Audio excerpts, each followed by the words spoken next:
주려고 하는 모두가 아니라 세상의 모든 것과 하나가 되려고 하는 영성의 의견을 써주셔서 우리 주 예수 오 그리스도 우리 주 예수.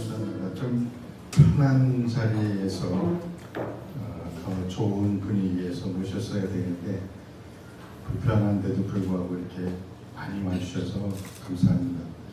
네, 이 목사님하고 책을 내고 나서 가끔 냉면 모임을 하다가 요즘같이 이렇게 한국 사회가 아프고 또 한국 교회가 이렇게 아프고 그 속에서 사는 우리가 모두 아픈데 무슨 방법이 없겠나. 목사님 우리 기도 이야기나 좀 하십시다. 그래서 오늘 이 자리가 있게 됐습니다.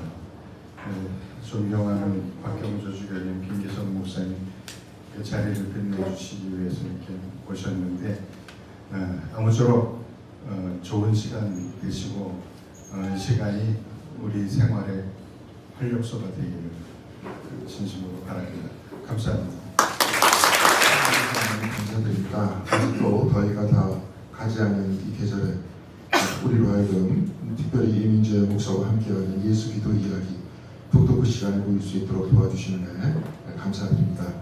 이 시간 우리 모두를 사랑의 끈으로 묶어주시고 특별히 이 시간을 통해서 우리가 가장 깊이 원하는 것이 무엇인지를 깨달을 수 있도록 도와주시고 주님과의 만남과 또한 하나님 사랑, 이웃을 향한 우리의 사랑의 마음이 가장 우리가 간절히 바라는 우리의 내적인 욕망임을 깨달을 수 있도록 인도하여 주셔서 이제 그 사랑 안에서 살아갈 수 있는 저희들의 삶이 될 수 있도록 붙들어 주십시오. 저는 이 책이 한국교회 주는 의미가 여기 있다는 생각이 들었습니다. 오늘도 제가 교회력 설교 모임에서 한 젊은 목사님께서 그런 얘기를 하시더라고요. 한국교회가 대형교회가 아니면 대형교회를 꿈꾸는 두 교회뿐인 것 같다.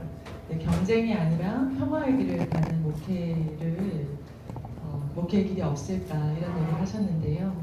저는 이제 이 목사님 얘기 들으면서 오늘 이 책 생각이 났습니다. 이 책의 이 머릿말 보면 이런 말이 나오는데요. 내 신앙과 목회 여정은 관상기도를 수련하기 전과 후로 정확하게 나뉜다. 관상기도를 모를 때는 나는 번영신학을 비판하면서도 은연중에 선망했다. 그런데 관상기도를 꾸준히 수련하자 신앙 패러다임이 번영에서 변형으로 바뀌기 시작했다. 오늘 그 수행의 이야기, 이 즐거운 수행의 얘기를 들을 수 있는 자리를 저희가 이제 마련했는데 여러분이 계속 대화해 주시고 질문해 주시고 해주시면 감사하겠습니다. 그리고 여기 함께 오늘 이야기 손님으로 오신 두 분도 제가 소개해 드려야 될 것 같은데요. 박경조 프란시스 주교님이십니다. 그래서 제가 이 주교님에 대해서 이렇게 소개하려고 이렇게 검색을 했는데요. 제가 사실 깜짝 놀랐어요. 일제강점기 소개를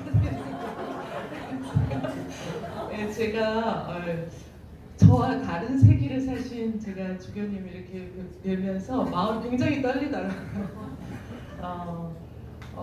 저보다 제가 태어나기도 전에 사제 서품을 받으셨더라고요. 그래서 제가 어떻게 이게 소개를 드려야 되나 이렇게 가슴이 떨렸는데 제가 소개해 보겠습니다. 일제강점기 조선 경상남도 통영군 출신이시고 통영고등학교와 고려대학교 성미카엘 신학원 지금 이제 성공회 전신인데요. 대학교 전신을 졸업하시고 1975년에 이제 서품을 받으셨어요. 1970년대 군사정권 반대하는 민주화운동에 참여해 주시고 또 성북성당, 대학로성당, 수원성당, 도봉성당, 서울주교다 성당에서 이렇게 사목하셨습니다. 4대 이 교구장으로 이렇게 참여하시다가 2009년에 이제 은퇴하시고요. 이 사목 기간 동안에 사회참여 에큐메니컬 운동에 굉장히 활발한 활동과 기여를 하신 주교님이십니다. 지금은 한국 샬렘 영성수련원 공동대표로 지금 영성운동에 많이 기여를 해주고 계십니다. 한번 제가 소개할 때 박수로 감사합니다.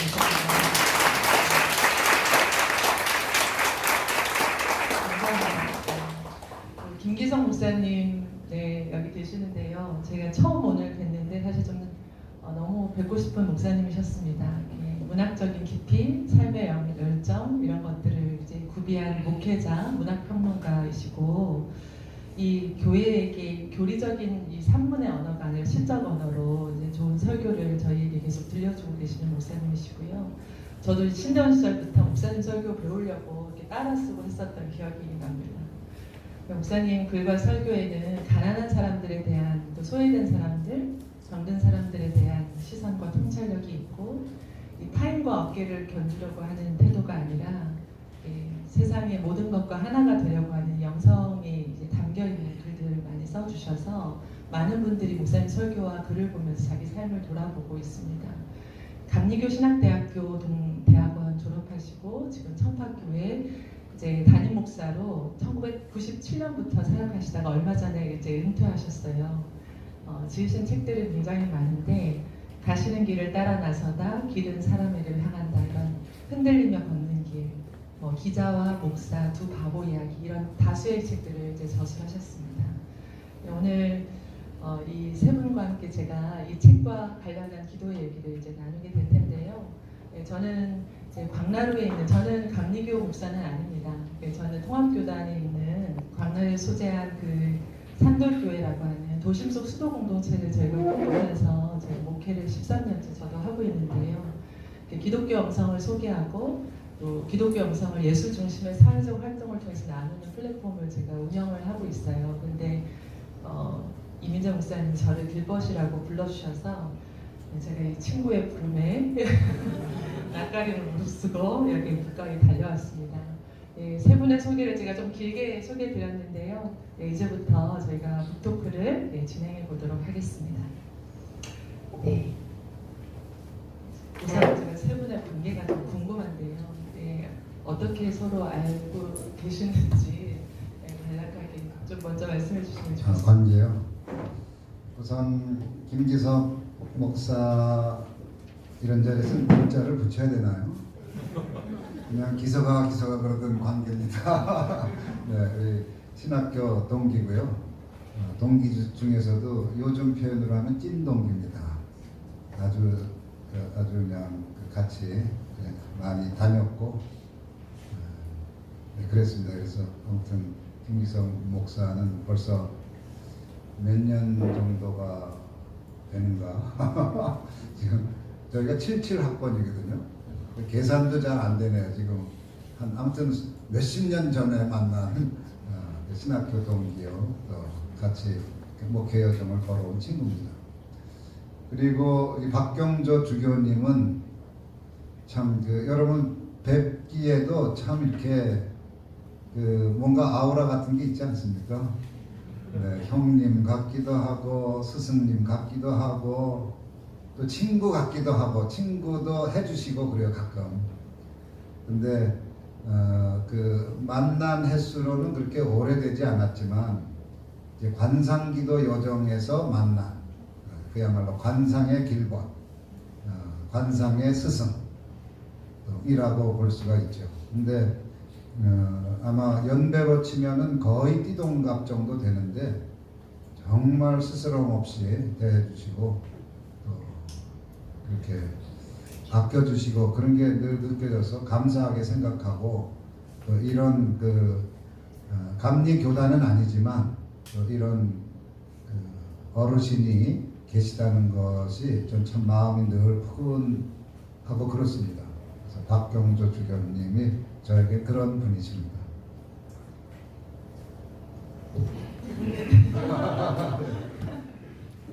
네.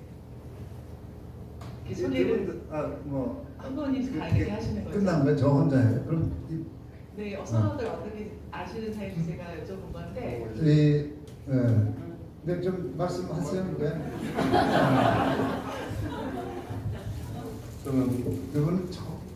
우리 김기석 목사님은 신문이나 이런 걸 통해서 글을 읽어보고 마음 졸아주 참 고마운 분이구나 하는 생각을 참 많이 했어요.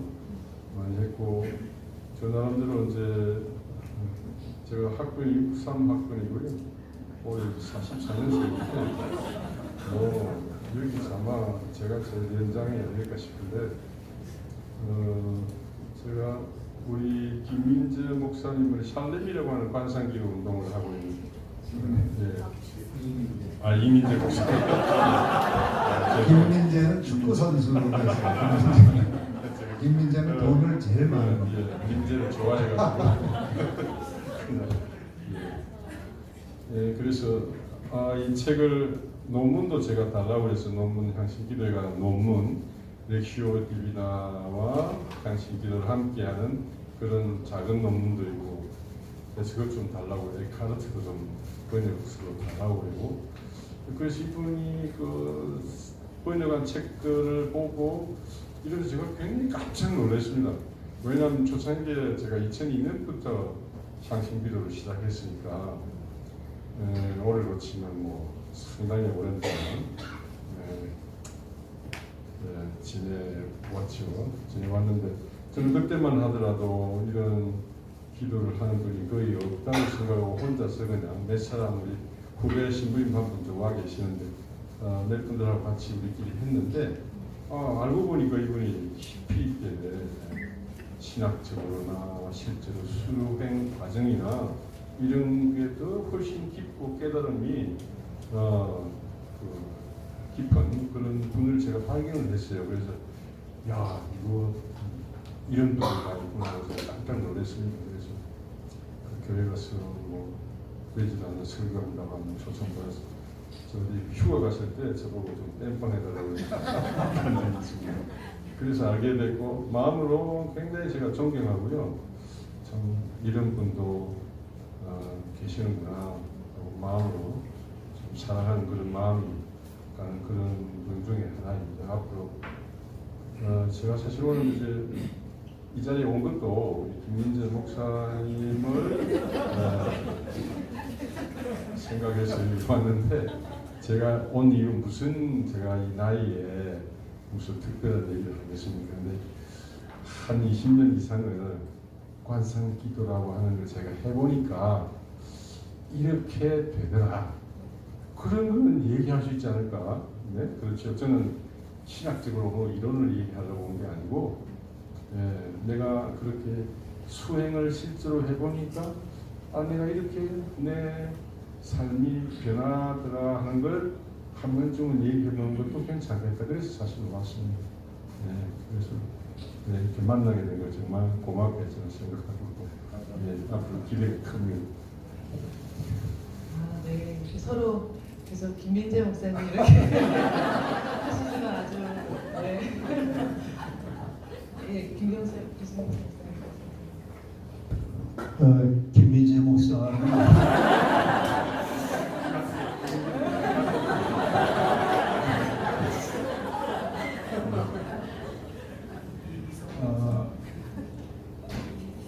저는 이제 그 신학교 입학했던 그 순간부터 은퇴한 지금까지 약간 외로운 늑대과로 살아왔습니다.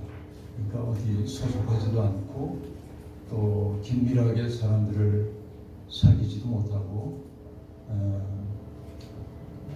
그런 그 나날을 지내왔는데 약간 좀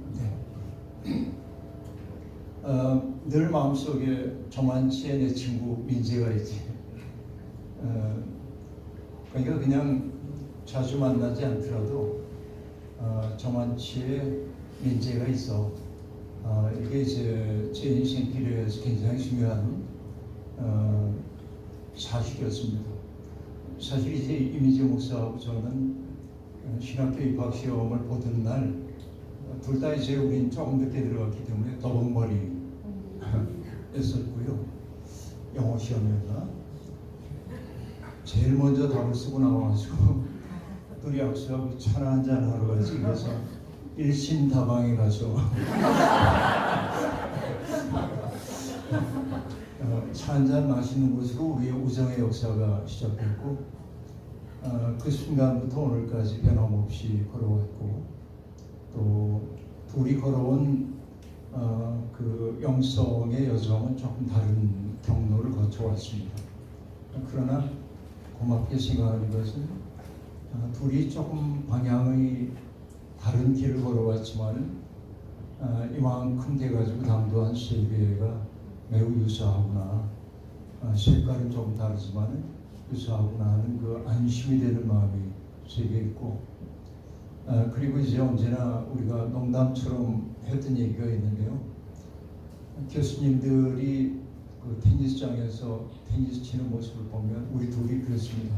야, 미지야, 우리도 성공한 다음에 테니스 치자.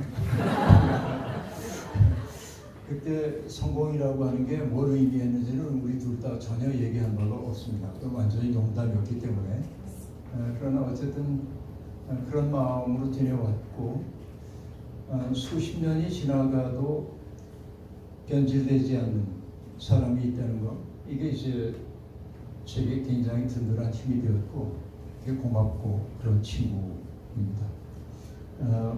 주교님은 이제 우리가 옛날에 김수환 축기경이나 이런 분들 70년대에 우리가 목마름이 있을 때 역사의 방향이 보이지 않고 그럴 때 함석환 선생님은 뭐라고 하시나, 김재준 목사님은 뭐라고 하시나, 또 김수환 축기경은 뭐라고 하시나, 법정 스님은 뭐라고 하시나, 늘 목마른 것처럼 우리들이 귀를 기울이고 했는데, 그런 어른들이 한 분 한 분 자리를 비우고 그랬을 때 우리 주교님 같은 분이 계셨다고 하는 사실이 굉장히 큰 힘이 됐고, 가까이 가지는 않았지만, 그러나 왜냐하면 아주 카리스마 있는 리더십으로 사람들을 확 휘어잡는 분은 아니지만 겸허하고 온유함으로 사람들에게 마땅히 가야 할 길을 일러주신 큰 스승으로 그렇게 여기면서 바라보던 어른 곁에 앉게 돼서 매우 행복합니다. 감사합니다. 제가 그 질문 20개를 준비했는데요. 오늘 첫 번째 질문에 대한 답을 들으니까 몇 질문 못할 것 같다는 예감이 제가 듭니다. 근데 이게 듣는데 계속 듣고 싶다고 하는 생각이 좀 들어가지고요. 첫 번째 제가 질문을 드리고 싶은데, 목사님 왜 기도의 꽃이 예수 기도입니까? 멋있어 보이잖아요. 기도의 꽃. 그건 여러 가지 좀 의미가 있는데, 사실은 제가 이제 관상기도 어쨌든 쭉 해왔는데, 이 책에도 있지만 제가 주로 해온 관상기도는 이제 예수기도하고 향신기도입니다. 그리고 이제 현존기도는 예수기도와 향신기도를 하다가 보니까, 또 우리 교회에서 우리 길고님들과 같이 하다가 보니까 현존기도라는 게 정말 은총처럼 만들어졌어요. 그래서 그건 이제 우리가 함께 길고님들과 만든 기도고, 그거는 또 나중에 또 말씀드릴 기회가 있을 것 같고요. 그래서 이제 향신기도와 예수기도에 관해서는 내가 좀 꼭 좀 정리를 해서 책을 내고 싶다, 그런 생각을 늘 가지고 있었고, 제목을 늘 생각하고 있었는데, 예수기도는 기도의 꽃, 그 다음에 향신기도는 수행의 꽃이라는 제목을 사실은 생각하고 있었거든요. 그래서 이제 그 쌍을 이루는 의미에서 이제 기도의 꽃, 수행의 꽃, 그렇게 일단 정한 게 하나 있고요. 또 다른 하나는 예수기도를 이제 하면 할수록 그리스도의 향기, 그 가장 중요한 향기라고는 카노시스의 향기라고 할까요? 자기 비움의 향기, 십자가의 향기, 향기라는 그 이미지가 많이 떠올랐어요. 예수기도 수행하면서. 그 다음에 이제 제가 박상용, 소설가 박상용, 굉장히 오래된 분이지. 박상용, 지금 안 계시지? 네. 박상용, 소설가 박상용 씨를 통해서 제가 이제 안 게 하나가 있는데, 뭐냐면 아름다움의 어원이 뭐냐. 근데 이건 사실 정확하게 정설은 없습니다. 근데 박상용 씨는 뭐라고 그러냐면, 대개 셋으로 추정된다. 하나는 그러니까 knowing, know죠, know. 안다. 아름다움 그 이제 동사형 명사죠. 아름다움이 아름다움이 됐다. 그러니까 아는 거예요. 아는 것과 관련된 겁니다. 그게 아름다움이고 그 다음에 이때 아름은 이제 그 아플 통자를 씁니다. 아파하는 거예요. 함께 아파하는 거.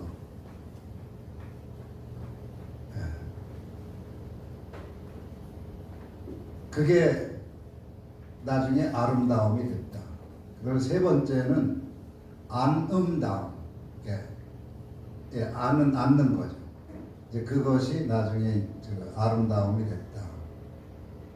그러니까 아름다움은 상대방을 알아주는 거고, 함께 앓는 거고, 안아주는 거거든요. 그래서 가장 아름다운 게 사람이고,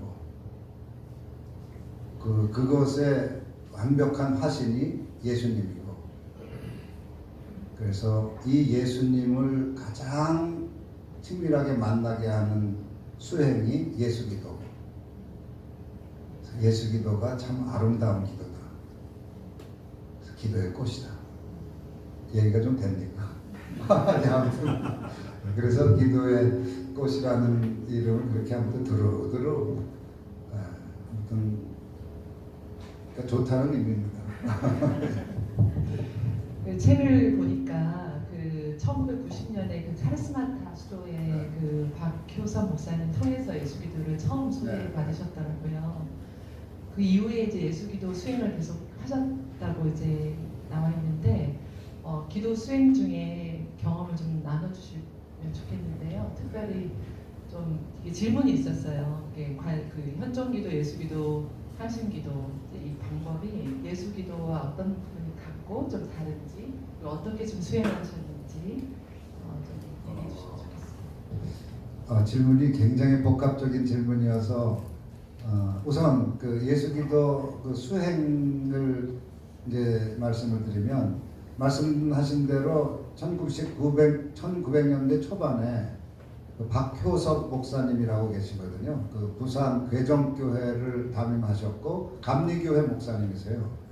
근데 이제 이분이 일찍이 그때 이미 그러니까 90년대 초반이니까 한 30 몇 년 된 거죠. 30 몇 년 전에 이미 그 정교회 영성에 깊이 심취하시고 천착하신 분이에요. 그래서 그때도 수염을 정교회 사제들처럼 이렇게 기르시고 그 다음에 옷도 그 정교회 사제복을 입고 다니시고 그랬어요. 그래서 그때는 좀 약간 좀 낯선 느낌도 이제 들었는데 그때 우연한 기회에 이제 거기 그분이 또 홍포라는 곳에 카리스마타 수도회라고 아주 작은 건물에서 또 수도 생활도 하시고 동방정교회 영성도 좀 사람들에게 알려주시고 그랬거든요.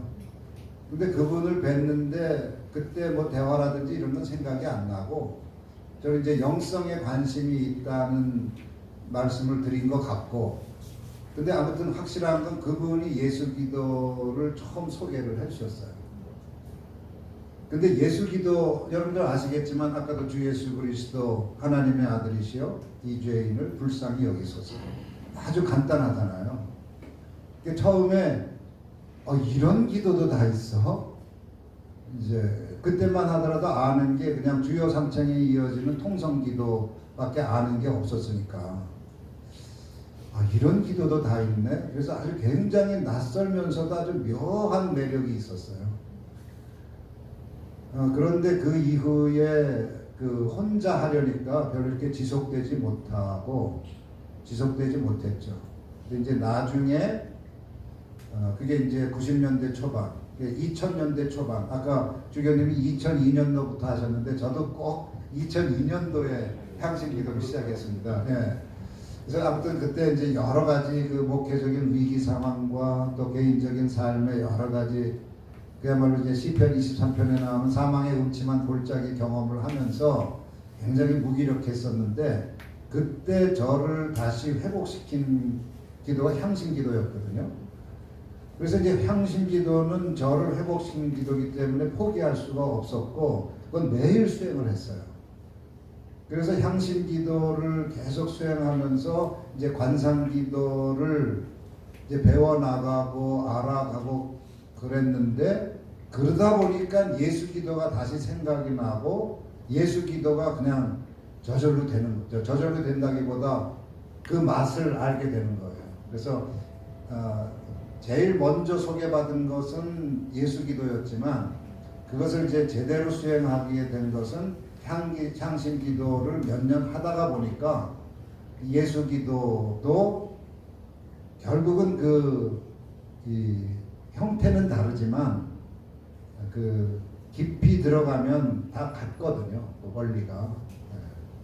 그래서 향신기도가 예수기도 수련을 좀 더 지속적으로 깊게 할 수 있는 그런 이제 바탕이 되었다. 그렇게 그래서 향신기도 하면서 예수기도를 계속했고, 근데 이제 본격적이라기보다도 아주 완전히 재체화된 계기는 제가 책에도 썼는데 제가 목회 30년 성역 30주년 기념하면서 제주도 올레길을 한번 걸은 적이 있거든요. 그때 어느 그 게스트하우스에서 만난 부자 때문에 이 양반들 만났는데 얘기하다 보니까 불자들이에요. 근데 이 양반들이 보통 기도를 많이 하는 게 아니에요. 그러니까 토요일마다인지 아무튼 1000배 매일 108배 하는 아침 저녁으로 108배 하는 것은 기본이고 이제 우리식으로 말하면 주일인지 토요일인지 아무튼 주말에는 1000배를 한대요. 그 얘기를 들었고 그 다음에 자기들 목표는 100만 배 하는 게 목표래요. 그래서 좀 자극을 받았어요. 그날 저녁에. 그래서 이제 그 다음 날부터 올레길 걸으면서 예수기도를 한번 나름대로 해봤습니다. 그럼 대개 하루 5-6시간, 6-7시간 걸으면 한 2000번 이상을 하게 되거든요. 근데 이제 어느 날 무슨 현상을 발견하게 됐냐면 그렇게 며칠 하다가 보니까 이제 잠잘 때 그냥 이런저런 상념들이 막 떠돌아다니는 게 아니라 예수기도가 돌아가는 거예요. 내 안에서. 이거 봐라. 물론 이제 그 오강남 교수님이 번역한 그 예수기도 거기에 나오는 러시아 젊은이 또 그런 얘기 비슷한 얘기를 하거든요. 비할 바는 아니지만 아주 비스무리한 경험을 살짝 하면서 이제 점점 그 매력을 느꼈고 그래서 이제 고해 사순절에 저도 한번 절하면서 한번 예수기도를 해보자. 그래서 이제 절하는 거는 좀 개신교에서는 이상하게 보니까 교회 문 다 잠그고 아마 여기 은명교회 우리 길버님도 계실 텐데 그 잘 모르실 거예요. 하루 종일 한번 해봤어요. 한 3000배 정도 했는데 정말 혼났습니다. 그 다음에 그냥 몸살에 근데 내색도 할 수가 없고 근데 그 계기를 통해서 아주 좀 몸에 뱉고 그게 한 계기가 되었고 그래서 올레길 걸으면서 그렇게 3000배 하면서 그 다음에 이제 코로나 기간이 예수기도를 좀 더 깊이 수행한 그런 계기가 됐습니다. 그냥 이게 수행의 여정 간단히 좀 말씀드리겠습니다. 먼저 향신기도를 먼저 접하시고 그다음 예수기도를 이제 알게 되시면서 정말 수행으로서의 기도를 계속 이렇게 깊이 있게 해보셨던 거를 말씀해 주셨는데요. 주교님도 그 예수기도가 아무나 할 수 있는 기도다, 노동자의 기도다 이렇게 표현을 하셨더라고요. 저는 개인적으로 그 표현이 되게 좋았는데 주교님도 혹시 예수기도를 하고 계실 텐데요. 어떤 경험이 있으신지. 저는 아까도 말씀드린 것처럼 한 20년 동안 향신 기도를 해왔습니다. 초창기에 너무 처음부터 깊이 하면 우리의 그 무의식층에 있는 여러 가지 욕구들이 한꺼번에 분출되면 좀 위험할 수도 있다는 그 기링신문의 얘기를 듣고 제가 좀 자제하는 면에서 처음에는 한 20분 아침마다 가다가 조금 하다가 아침 저녁으로 한 20분씩 그 다음에 시간이 좀 늘려져서 아침 저녁으로 한 30분 저녁에 30분 그런 식으로 했거든요. 그러다가 지금은 이제 얼마 전에 이 책을 주시길래 사실은 그 러시아의 젊은이가 겪은 그 기도가 우리 신학교 때도 그 책이 나왔었어요. 그래서 후배가 그 책을 읽고 있길래 그 무슨 책이냐고 책을 읽어봤는데 한참 읽다 보니까 하루에 뭐 예수 기도를 3,000번을 바치고 6,000번을 바치고 나중에 12,000번을 바쳐야 내가 그걸 읽다가 에이 무슨 이런 기도가 있냐 탁 집어던지고 생각지도 않았어요. 생각지도 안 하고 그냥 향신기도를 저는 그게 이상하게 하는 그 은총을 주셔서 빠지지 않고 매일 그렇게 수행을 했더니 제 내면이 조금씩 변화되는 걸 제가 느꼈습니다. 그래서 도저히 그만둘 수가 없었고 하나님이 나를 어떻게 만드시나 한번 갈 때까지 한번 가보자 이런 마음이 들어서 시간을 좀 늘어가면서 하던 차에 우리 목사님의 예수 기도라는 책을 내가 받아가지고 읽으니까 그동안 이제 향신기도를 하면서 내 내면이 좀 어느 정도 준비가 되고 수행의 과정이 깊어졌다고 할 수 있지 않습니까? 그게 예수 기도가 딱 겹치니까 무슨 말인지를 명료하게 내가 알아차렸고 우리 목사님이 걸어온 길하고 내가 걸어온 길이 흡사해요. 초창기에 내가 좌절하고 목회 현장에서 어떻게 힘들어하고 방향을 잃고 있다가 내 자신의 죄성을 깊이 깨닫고 나 자신을 이제 깊이 들여다보는 그런 과정을 통해서 향신 기도가 점점 발전해 나가면서 새로운 길을 걸어가게 되는데 거기에 예수 기도가 딱 들어오니까 쉽게 되는 거예요. 네. 어려운 게 아니고 쉽게 되면서 지금은 오히려 향신 기도보다는 아침에 일어나면 향신 기도 좀 한 20분 하고요. 성서 좀 읽고 그리고 이제 예수 기도를 한 30분 하고요. 이제 뭐 나이 들어서 할 일 뭐 있으니까 기도만 하고 뭐 특별한 게 없잖아요. 뭐 할 게 없고 좀 취미가 있으니까 목회하다 보니까 뭐 취미도 없고 목사님 언제 기타를 쳤는지 뭐 비트도 아니 저번에 나 얘기 들었는데 곧 자기는 피아노로 가지고 발표를 한번 하겠다는 거예요. 오늘 공개를 해버려야지. 열심히 하세요. 그래서 굉장히 성실하고 부지런하신 분이구나 내가 지금 생각을 하고 있는데 저도 사실은 고대에서 사중청의 멤버로 텔레비도 나오고요. 한데 그쪽으로 나갈까 하고 생각하던 사람 중에 하는데 그냥 뭐 피아노를 친다고 그러니까 내가 질투가 살짝 나더라고요. 근데 하여간 이 책을 읽어보니까 그 러시아 성인들이 겪었던 얘기들 이런 것들도 굉장히 저에게는 감동이 왔고요. 또 목사님이 걸어간 길, 무신 예수 이런 얘기도 처음 듣는 얘기인데 내 기도를 반추해 보니까 이게 틀림없는 얘기예요.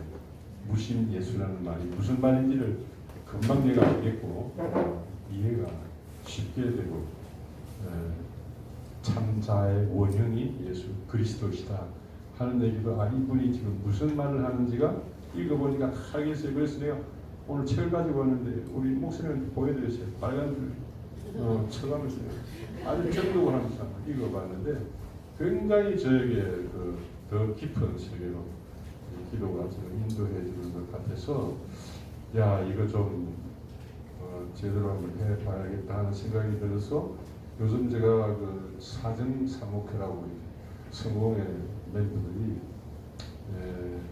그 감옥에 있는 사람들에게 이제 가서 설교도 하고 성가도 불러주고 또 면담도 하고 그런 그 팀들이 있습니다. 그래서 뭐 한 달에 한 번, 두 달에 한 번쯤 가서 제가 설교를 하거든요. 제가 가만히 생각하니까 이분들한테 이걸 좀 전해주면 자기가 그 몸담고 있는 그 감방이 일종의 수동이 되지 않을까. 그러면서 치유가 일어나고 그 안에서 새로운 길을 걸어갈 수 있지 않을까 하는 생각이 문득 들어서 지지난번에는요, 저 설교를 하면서 이걸 가르쳤어요. 그러니까 그게 이제 한 번 가르쳐 가지고 이게 되는 게 아니니까 이제 하여간 어쨌든 저는 어쨌든 이분들이 좀 한두 사람이라도 이걸 받아들였으면 좋겠다는 생각에 그 예수 기도를 제가 전파를 했습니다.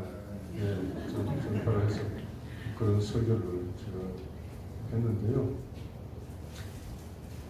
어쨌든 저는 이 책을 통해서 많은 걸 깨달았고 지금도 이 책을 읽고 나서 바로 즉시 실행을 했는데 저희는 많은 도움을 주고 있고요. 네, 그래서 여러분들이 아마 지금 요 40대도 계시고 50대도 계시고 60대도 계시잖아요. 저는 56살 때부터 좀 56살 때부터 이제 새로운 기도를 그 기도 작정을 하고 못에 가는 끝에 만난 게 당신 기도였거든요. 네, 그래서 그 길을 쭉 계속 걸어왔는데 오랜 세월을 이제 걸어오니까 이제 상당히 좀 몸에 배고 그래서 아주 좀 그걸 기도 자체를 즐기고 있는 그런 편입니다.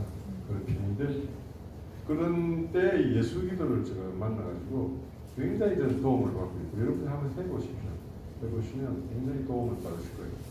네, 뭐든지 만시간 법칙이라는 게 있지 않습니까?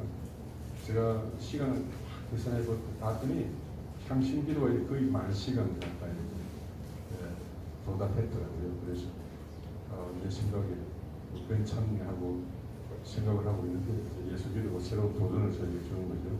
죽을 때까지 예수 기도를 붙들고 가야겠다 싶은 생각을 지금 하고 있고 아주 훌륭합니다. 저에게 많은 도움을 주셨어요. 그래서 꼭 한번 여러분 제가 추천합니다. 80, 90대까지요. 한번 예수 기도를 한번 해보시오. 그럼 반드시 어떤 새로운 길이 열린다 하는 걸 좀 말씀드리고 싶어서 이 자리에 나왔습니다. 사실. 그 기도의 여정이 변화되신 시점이 한 50대 이후에 이제 기도의 방법이 바뀌어지셨다 이런 얘기 하셨는데 목사님 이 책을 보면 이 예수기도, 현신기도 통해서 욕망이 변화되는 하나님을 향한 욕망으로 갈망으로 이렇게 변화되는 추동력이 되는 기도다 이제 이런 표현들을 쓰셨는데요. 그냥 개인적인 질문이 있습니다. 세 분에게는 일생을 이제 목회하시면서 따라다닌 그 욕망이 무엇이었고 그게 어떻게 이 기도를 통해 변형된 경험을 하셨는지 그러니까 목회 과정 안에서 좀 어려움들 약간 살짝 얘기해 주셨는데 어떤 내 안에 이제 욕망들이 있었고 또 그것들이 기도의 경험을 통해서 변화됐고 목회의 여정이 어떻게 좀 변화가 되셨는지 세 분 다 한번 좀 나눠주시면 좋겠습니다. 네, 제가 이 얘기를 꺼내시니까 좀 해보겠습니다. 그거 간단해요. 간단한데 인간이라는 건 목사나 신부나 주교나 뭐 평신도 장로나 할 것 없이요. 인간의 조건이라는 게 언제나 위로 상향하는 그런 욕구를 가지고 우리는 살지 않습니까? 돈도 벌어야 되고 성공도 해야 되고 많은 사람의 칭찬도 받아야 되고 사랑도 받아야 되고 이런 상향적인 그런 욕구가 우리 안에 기본적으로 하나의 조건을 가지고 태어나지 않습니까? 그러니까 목회를 해도 저는 다른 성직자를 만나고 뭐 그래도요 제가 기도를 오래 해서 그런지 몇 분 얘기해보면 저분이 지금 뭘 지금 향하고 있구나 하는 게 딱 제 눈에 들어와요. 그런 것처럼 모든 인간들은 제가 생각하기에 그런 상향적인 욕구를 가지고 이 세상을 살아갑니다. 특히 우리 사회라는 게 뭐 여러분 아시다시피 자본주의 사회, 경제, 뭐 이런 게 지배하고 있는 상황에서 우리는 오랫동안 그 가치를 내면화하면서 살아왔기 때문에 그걸 벗어날 수 있는 사람은 거의 없다고 봐요. 그런데 제가 이걸 해보니까 그런 상향적인 욕구나 욕망이 점점점 순화되면서 예수의 길을 따르고자 하는 그런 갈망으로 이게 내 마음이 변하더라고요. 그러니까 여러분 다 그렇지만 예수의 길을 따른다는 결국 저는 이제 원래 대학교에서 경제학을 공부했기 때문에 성서를 사실 사회적으로 좀 많이 이해를 하려고 노력해봤거든요.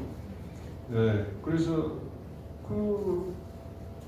우리의 삶이라는 게 결국 상향적인 욕구를 가지고 이 세상을 살아가는데 예수님께서 가르치신 그 길은 올라가는 게 아니고 밑으로 내려가라, 버리고 내려가라, 마음을 비워라. 이런 쪽으로 모든 말씀이 예수님 말씀을 자세히 읽어보면요, 우리의 욕구하고는 정반대되는 길을 가르치고 계시더라고요. 그게 이제 기도하면서 점점점 제 마음속에 들어오기 시작을 했습니다. 그래서 욕구라는 게 어떤 욕구라고 딱 집어서 얘기할 수 없지만 내 존재 전체가 남하고 경쟁해서 이기고 그걸 밟고 일어서서 좀 더 나은 교회, 나은 교회라고 하는 것은 내가 무의식적으로 그 교인들이 많은 그런 교회를 얘기하는 것이고, 그러나 성서에 어디를 읽어봐도 그런 욕구를 따라서 살아가는 말은 전혀 없지 않습니까? 근데 언제 나도 모르게 그런 사회적인 가치를 따라서 가고 있는 나 자신을 발견하게 되고, 그래서 굉장히 우리 목사님 책에도 그런 얘기가 나와 있지만 아주 통곡을 하면서 내가 내 자신을 바라보면서 애통해하고, 야, 이거 도저히 희망이 없는 존재구나 나라고 하는 존재는. 그걸 아주 절실하게 제가 깨닫고, 그때서부터 이제 지금은 사실은 솔직히 말씀드리면 난 예수를 위해서 죽으라면 지금이라도 죽겠다. 내가 그렇게 할 수 있는지 없는지는 모르겠지만 그냥 내 마음속에 기도하고 있으면 그런 마음조차도 드는 거예요. 내가 죽어야 할 가치가 내 앞에 사회적으로 있다면 난 죽겠다. 그런 마음이 생기는 거예요. 이게 마음이, 목사님도 이거 책에서 보면 마음이 중요하다 그런 얘기하고 성서도 그렇잖아요. 예수님께서 마음에서 나오는 것이 그 사람을 더럽히는 것이다 그렇게 말씀하십니다. 어쨌든 저는 관상적인 삶에는 아직 이르지 못했지만 기도하고 앉아 있으면 내가 주님, 제가 당신을 위해서 이 몸을 바쳐도 아까운 것이 없겠습니다 하는 그런 마음이 내 마음속에 일어나는 거예요. 이것만 해도 저로서는 상당히 좀 성공했다 그렇게 생각이 들고, 그 예수 기도가 저에게 많은 도움을, 그런 면에서 많은 도움을 줬습니다. 그래서 그게 이제 상향을 치닫던 내 모든 존재 자체가 그걸 점점점 정화시키고 이제 예수님을 따라가는 삶, 내가 이제 어떤 길이라도 가겠다, 이제 자기를 비우는, 그게 이제 무신 예수이고 목사님 얘기로 참사의 원형을 가는 길이라고 나는 이해를 했고요. 그 길을 가는데 향신기도는 이제 향신기도를 할 때는 아주 그 깊이 있게 기도를 하는데 일반 생활로 돌아오면 여전히 분심에 사로잡히고 인간관계가 복잡해지고 어쩔 수가 없는데요. 이 예수기도가 좋은 점은, 왜 내가 노동자의 기도라고 그 목사님도 이렇게 썼는데 이게 정말 저는 참 좋은 말이라고 생각합니다. 우리 일하는 사람, 노동자들, 현장에서 노동하는 모든 노동자들이 배워야 할 기도이고, 예수기도는 고통받는 사람들의 기도이고, 슬퍼하는 사람들, 애통해하는 사람들이, 지구에 지금 막 전쟁으로 죽어가는 사람들 왜 얼마나 많습니까? 이스라엘, 레바논 싸우고 말이죠. 우리나라에서 미국 격차를 인해서 도저히 어찌할 수 없는 사람들, 아파하는 사람들, 이런 사람들이나 예수기도를 좀 배웠으면 좋겠다. 그 사람들과 함께 내가 예수기도를 바칠 때 어떤 마음이 드는가 하면, 그런 사람들과 함께 내가 지금 부르짖고 있구나. 예수기도를 통해서 주님, 우리 좀 정말 불쌍히 돌아보시고 살펴주십시오. 저희를 도와주십시오. 이 고통받는 이 세상, 주님, 그런 어떤 외침이 제 마음속에서 일어나는 거예요. 내 혼자만 기도가 아니고. 그래서 그런 면에서 우리가 공동체로 함께 고통받는 우리들이 이 어려운 현실 속에서 함께 소리 질러서 마음속으로 정말 바쳐야 할 기도가 예수 기도가 아닐까 그런 생각 가지고 나왔습니다. 네.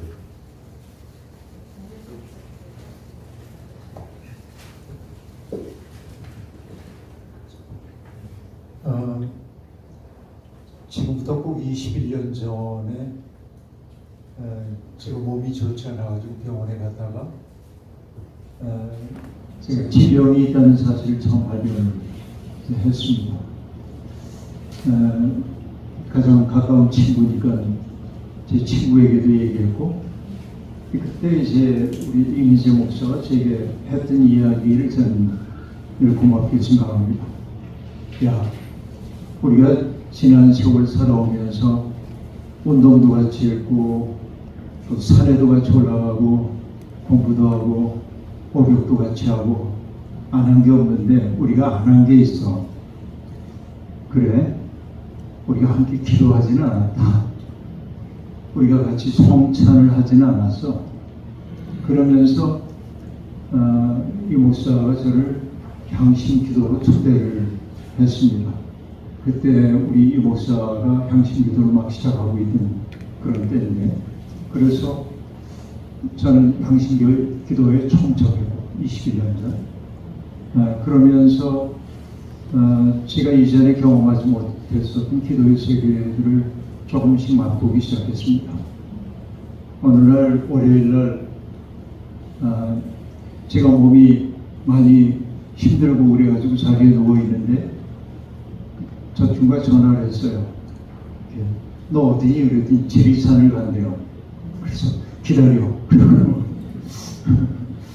제가 일어날 수 없는 몸이었는데 그냥 지리산을 함께 갔습니다.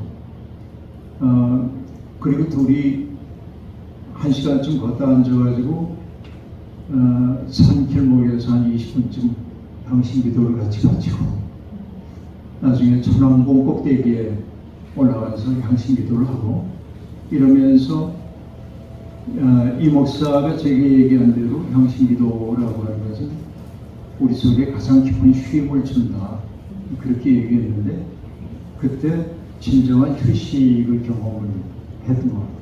이것이 이제 그 이후에 살아오면서 마음이 스산하거나 힘들거나 하면은 언제나 이제 향신 기도, 또 공원을 산책하면서 예수 기도 바치기도 하고 이런 기도의 세계로 저를 초대해 주는 게 대단히 감사하게 생각합니다. 그러나 저는 이 예수 기도를 수행 삼아서 하지는 못하고 있고 다만 아까도 얘기 드렸던 것처럼 경로는 조금 달랐지만은 우리가 같은 세계에 당도했구나 하는 생각을 저는 품는 것은 결국 이 향신기도 혹은 예수기도의 세계는 굳이 얘기하자면 시적 세계입니다. 저는 시적 인식을 통해서 존재의 깊은 곳 이런 것들을 좀 들여다보는 일에 익숙하게 그렇게 지내왔다는 생각이 들기도 하고요. 결국 이제 이런 그 과정을 통해 제가 경험하는 것은 다산 정혜경 선생님이 인생의 말년에 쓰셨던 시가 하나 늘 떠오르는데요. 뭐라고 말하냐면은 양령사학성, 내가 어렸을 때는 성인이 되는 꿈을 꿨다. 성인이 되고자 하는 꿈을 꿨다. 중세 정희한, 그렇게 말하는데 중년에 이르고 나니까 현명한 사람 되는 것도 매우 드문 일인 것을 알았다. 그리고 노거 감하우, 그렇게 말하죠. 늙음이 내게 찾아오니까는 내가 어리석은 사람이라고 하는 것만 해도 감지덕지. 그리고 오래 부득면, 그렇게 말하는데 근심이 찾아오니 잠을 이루지 못하는데, 이렇게 말하는데 젊은 날에는 내가 교회를 개혁할 수 있을 거라는 생각도 있었고 노력하면 뭔가 될 거라고 생각했지만 세월이 가면서 세상이 그렇게 잘 변하지 않는다 이런 걸 점점 경험하게 되었고, 누가 얘기했던 것처럼 세상을 변화시키기는커녕 나 하나 변화시키기도 매우 어렵구나. 그것을 절실하게 깨닫고 있고, 그러니까 내가 얼마나 부족한 존재인가 하는 것을 절감하다 보니까 예수라고 하는 분이 조금 또렷하게 보이기 시작하고, 이것이 예수 기도를 통해서 바로 들어가는 그 경로와 저처럼 빙빙 돌면서 다가간 경로가 유사하게 그 자리에 가지 않았나 하는 말씀을 드린 거고, 어쨌든 제게 그런 기도의 세계로 저를 초대해준 이 목사가 매우 고맙고, 제가 친구이지만은 마음속에 존경하는 까닭이 뭐냐면 정신이 흐트러짐이 없습니다.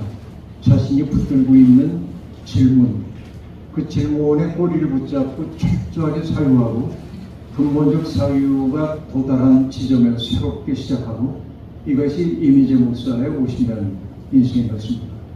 그것 때문에 저는 존경에 마땅하다고 생각하고, 이후에 예수기도 이후에 우리 이 목사가 열어가게 될 영의 세계가 무엇일까 기대하는 마음을 갖고 있습니다.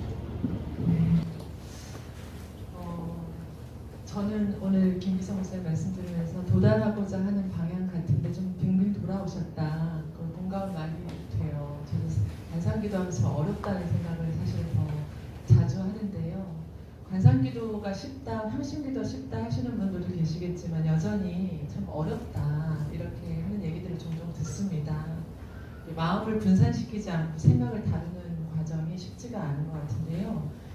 목사님은 기도를 그 하나님을 향해서 의식의 상승 이런 표현을 쓰셨어요. 아까 곧바로 예수님께 가는 기도 이렇게 또 표현하셨는데, 그 의식의 상승이라는 말이 사실 참 어떤 분들에게는 좀 돛닦는 얘기같이 들리기도 하고, 고상한 사람들, 영적으로 좀 우월한 사람들, 평범한 사람들이 할 수 없는 어떤 기도가 아닐까, 오히려 이런 오해를 낳는 표현이 될 수도 있을 것 같은데요. 관상기도가 어렵다, 향신기도가 어렵다 이렇게 느끼는 분들에게 해주시고 싶은 얘기가 있으실까요? 우선 그 의식의 기도는 의식의 상승이다라는 말, 그래서 그게 오해, 그러니까 영적인 엘리트들만의 전유물이 될 수 있지 않느냐 그런 질문이시죠. 이제 기도는 의식의 상승이다라는 말은 이제 에바그리우스라고 하는 분이 한 말인데, 이거는 뭐 영적 엘리트들이나 그 관상기도를 할 수 있다는 그런 얘기가 아니라, 오히려 엘리트들만 할 수 있다고 생각하는 사람들이 의식이 아주 낮은 사람이죠. 그런 사람들이 아주 그 의식의 수준이 낮은 사람이고, 관상기도는 사실은 영적 엘리트들만 할 수 있는 게 아니라 누구나 할 수 있는 그 기도고,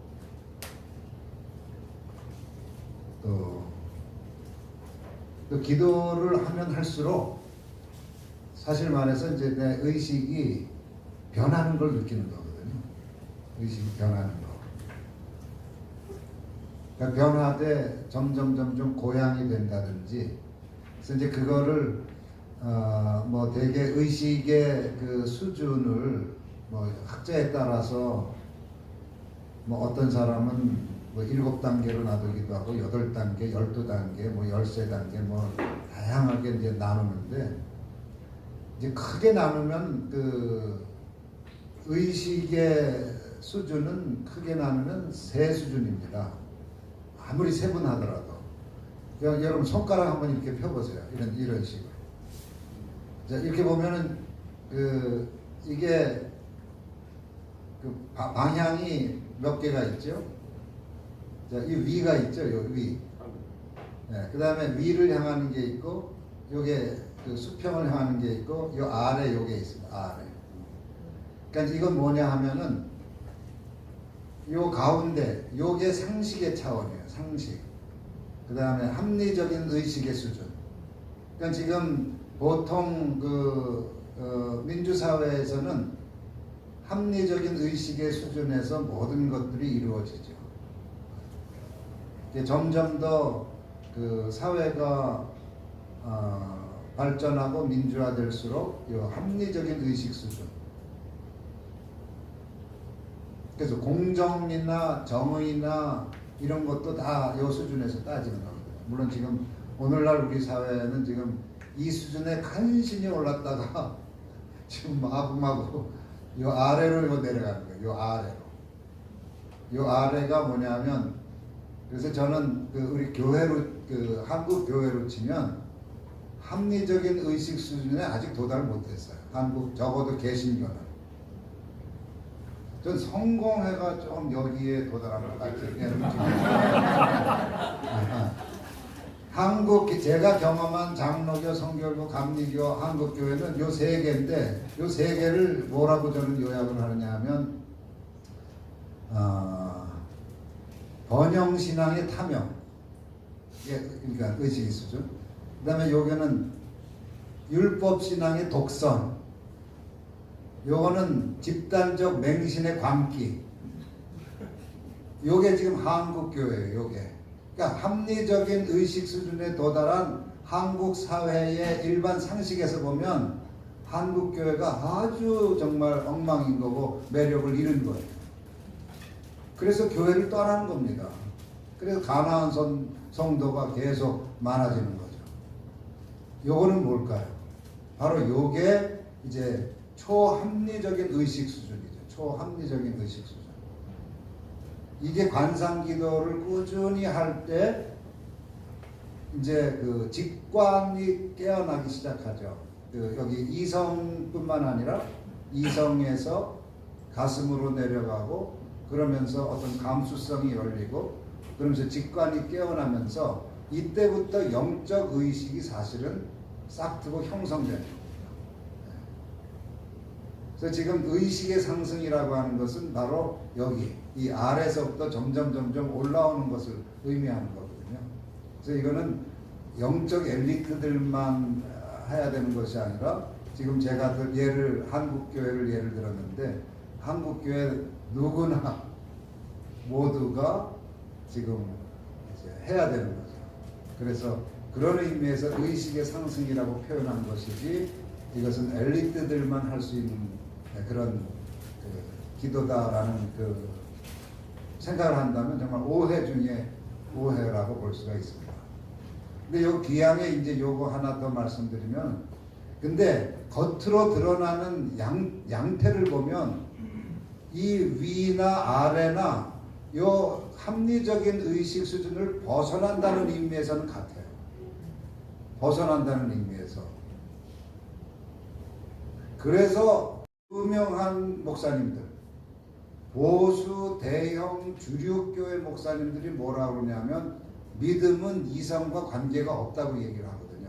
그래서 이성을 벗어나는 것을 그 믿음이 이성을 벗어난다고 생각하지만 근데 그게 초이성이어야죠.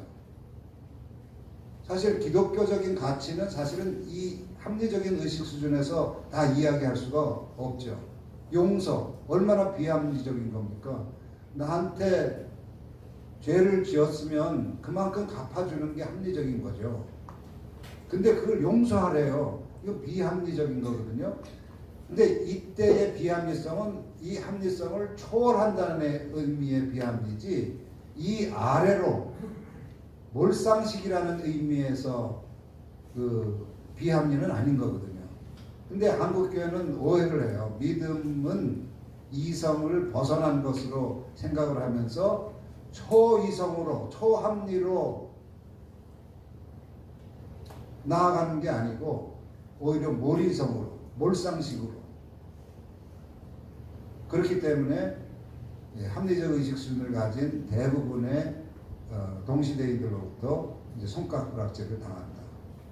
그래서 우리는 정말 그 의식의 상승을 위해서 치열하게 애쓰지 않으면 안 되는데 뭐 공부도 해야 되고 뭐도 해야 되고 해야 되지만 수행 없이는 의식이 상승하지 않습니다. 그래서 자꾸 제가 그 수행을 강조하고 그러는 것이죠. 계속 그런 성축부성 한국교회가 그런 의식 상태에서 계속 그 강구하는 게 성공, 축복, 부흥, 성장이다. 이제 이걸 계속 이렇게 비판해 오셨는데요. 그러니까 이제 성축 구성, 그러니까 성공, 축복, 부흥, 성장이 대세인 그 그렇죠. 한국교회에서 네. 그 관상기도, 관상적 영성을 어떻게 그 목회 현장에서 이제 실천해 나갔고 그 반응들이 어땠나? 그렇죠. 네. 싸했습니다. 근데 이제 아까도 이제 말씀드렸지만 이제 제가 굉장히 아주 그 이제 위기를 겪었을 때 어쨌든 관상기도 만났고 그게 이제 저를 회복시켰다. 근데 저 혼자 개인적으로 한 3년 정도 수련을 했어요. 3년 정도 하니까 참 좋더라고요. 진짜 저 자신도 많이 회복이 되고 그래서 갈라디아서에도 있잖아요. 그 가르침을 받는 자는 가르치는 자와 좋은 것을 함께하라. 그래서 제가 꼭 이 구절을 인용하면서 정말 나한테 정말 좋은 게 있다. 그래서 여러분들에게 나누고 싶다. 그래서 이제 관사기도를 이제 소개하기 시작했어요. 그러니까 한 혼자 하다가 그런데 그 둘 중에 하나예요. 좋게 받아들이는 사람들도 있었고 또 그렇지 않은 사람 거의 반반이었던 것 같아요. 근데 이제 막 교회 나가는 사람들이 생기는 거예요. 사실 그 개척교회 해가지고 한 사람 전도하기가 얼마나 힘듭니까?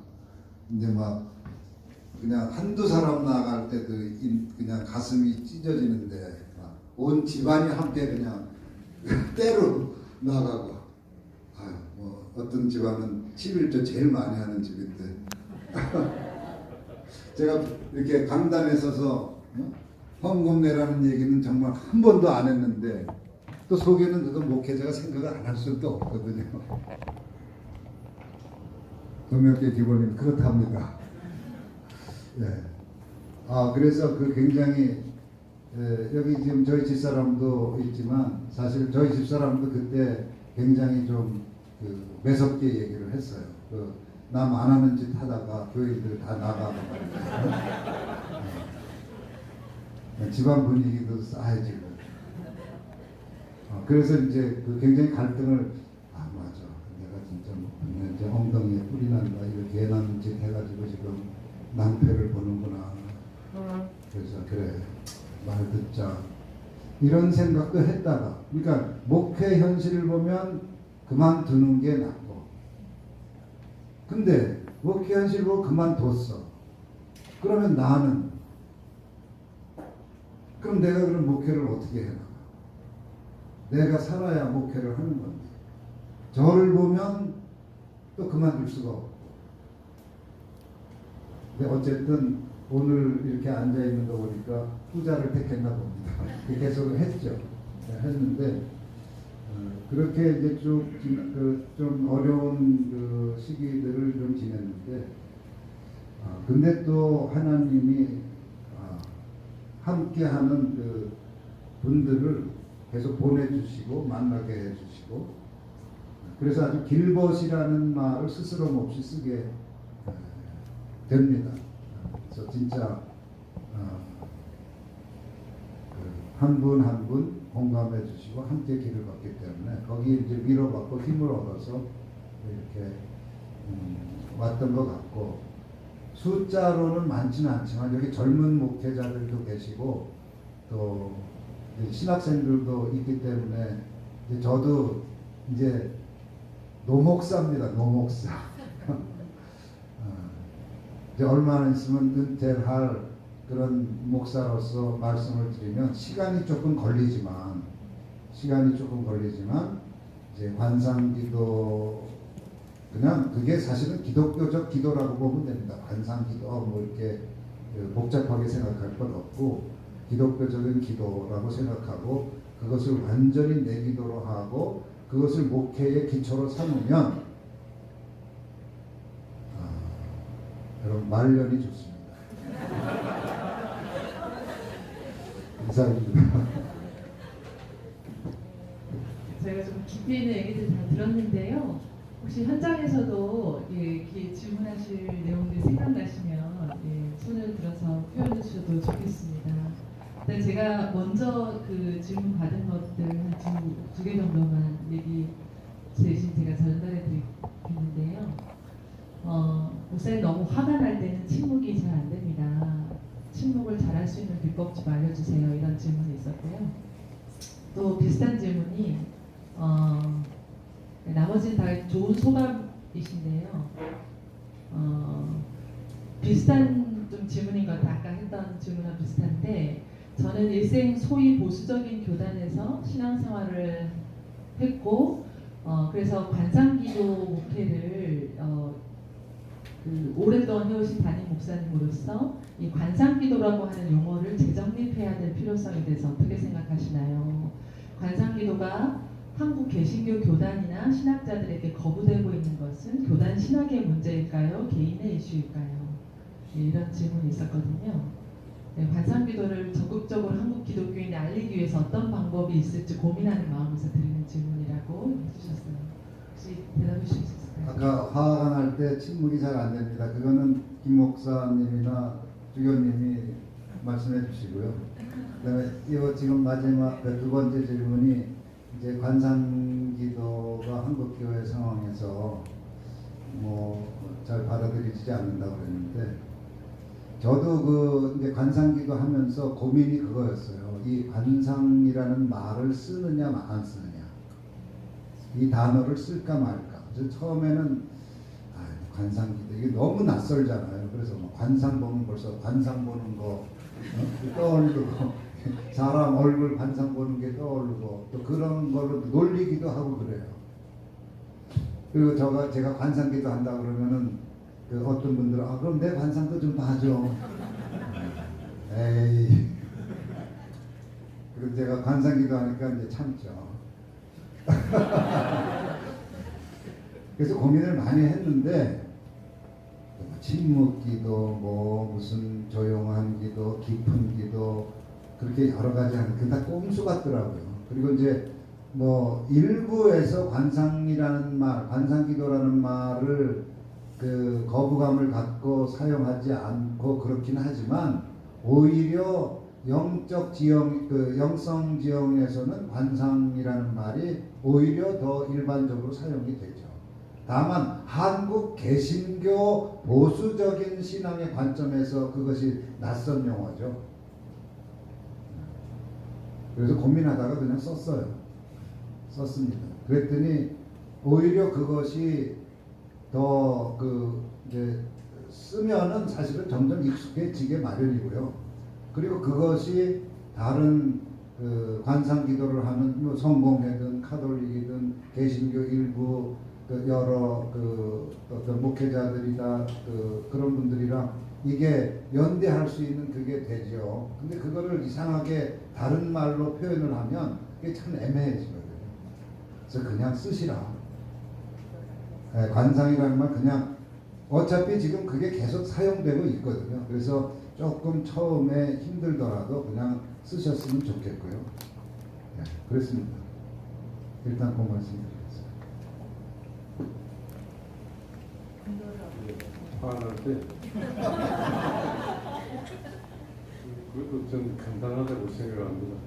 그 논어에 나오는 얘기가 그런 얘기 있잖아요. 40의 부록이고 50의 이순이라고 그러나요? 지천명. 그 다음 이순이가 되죠? 60이 되고 이순이라는 말이 나오잖아요. 그 이순이라는 말을 여러 가지로 해석을 할 수 있는데 어떤 말을 들어도 그 이치가 다 이해가 되고 그게 잘 파악이 된다는 뜻으로 우리가 이순이라고 얘기를 할 수 있고 또 하나는 그걸 지금 얘기하고 해서 어떤 소리를 들어도 내 마음이 혼란에 빠져서 화를 내거나 그런 정도가 아니고 어떤 얘기를 들어도 화가 나지 않더라 하는 걸 우리가 이순이라고도 해석할 수 있다고 생각하거든요. 그래서 70이 되면 소위 종신소요 부유고 내 마음이 가는 대로 해도 그걸 복도를 뛰어넘지 않더라. 뭐 그런 식으로 우리가 해석을 하지 않습니까? 그러니까 저는 그 일생에 15살에 지학을 하고 뭐 해가지고 쭉 올라가는 게 한번 저도 우리 기독교에 있어서 우리 일생을 한번 살펴본다면 지금 나는 어디쯤 와 있을까 생각하는데요. 사실은 제 생각에는 이순 정도에는 와야 되지 않나. 그거는 어떤 얘기를 들어도 마음이 흔들리지 않고, 예. 화가 나지 말아야지. 왜 화를 냅니까 우리가? 그래서는 아니 그냥 처음부터 오랜 동안 그 마음이 흔들리지 않는 그 이순의 경지가 있지 않나. 아니 뭐 유학에서도 그런 얘기를 하는데 하물며 우리가 성령을 받아서 하나님의 자녀로 살아가는 우리가 그것도 뭐 예수 기도를 뭐 하루에 30번을 뭐 전하면서 기도하는 사람은 그 화를 위해서 어떡하겠어요. 저는 그거 들으면서 화 내면 안 돼. 처음부터 화의 근거가 정화돼서 없어져야 되지 않나 그런 생각이 듭니다. 좀 위로의 말씀을 드리겠습니다.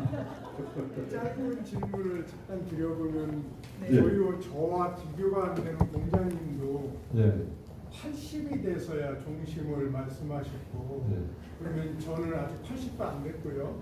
또 공자하고 비교가 안 되고 그러면 어떻게 해야 됩니까? 화를 내도 괜찮은 건가요? 네. 그래서 목사님 이제 한번 해주세요. 화가 나면 화를 내리죠.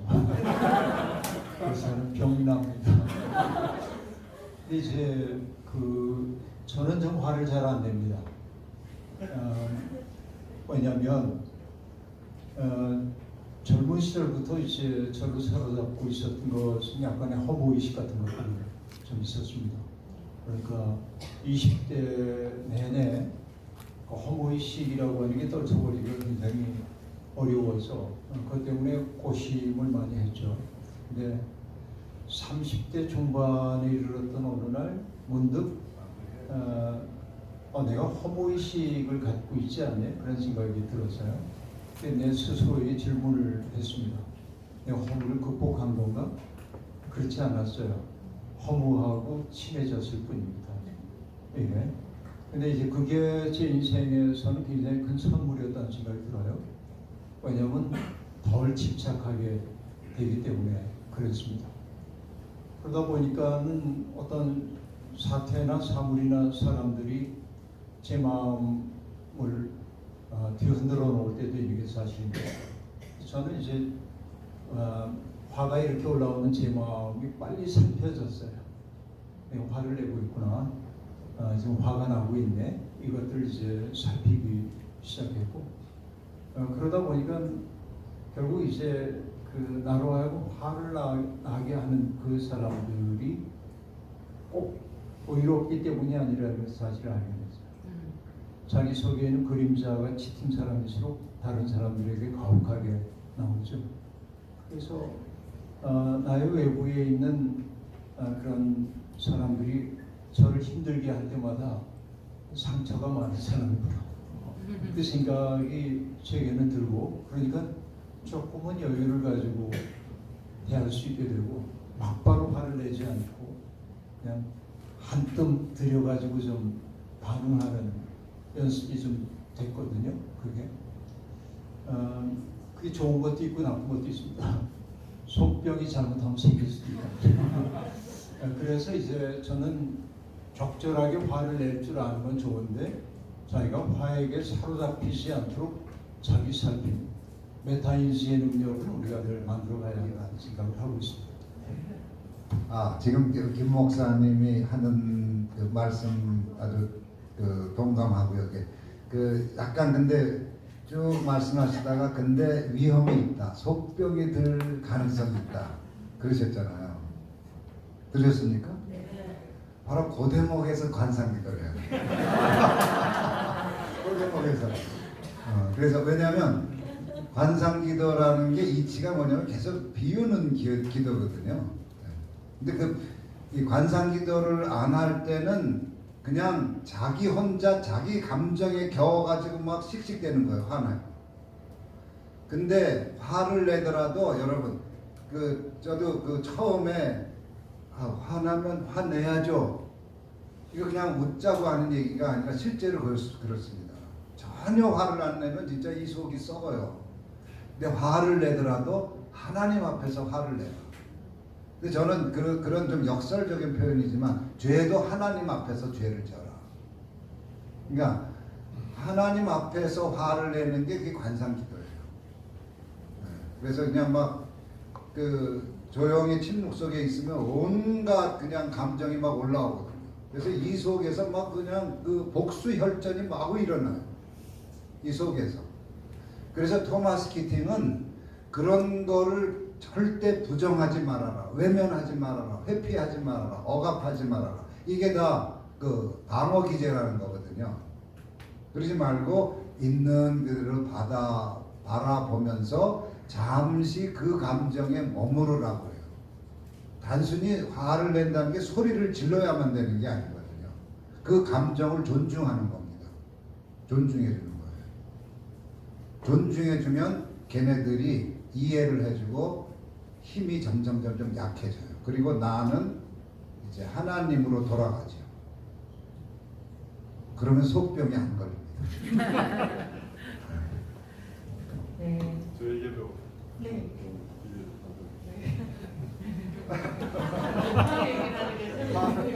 제가 처음부터 화를 내지 않는 게 좋다는 말씀을 드린 것은 역으로 우리는 화를 낼 수밖에 없는 존재이기 때문에 그걸 알지 않아요. 그렇기 때문에 우리가 예술기도를 수행하고 관상기도를 수행하는 것이지 뭐 화를 안 내도 좋을 사람 같으면 기도할 필요도 없지요.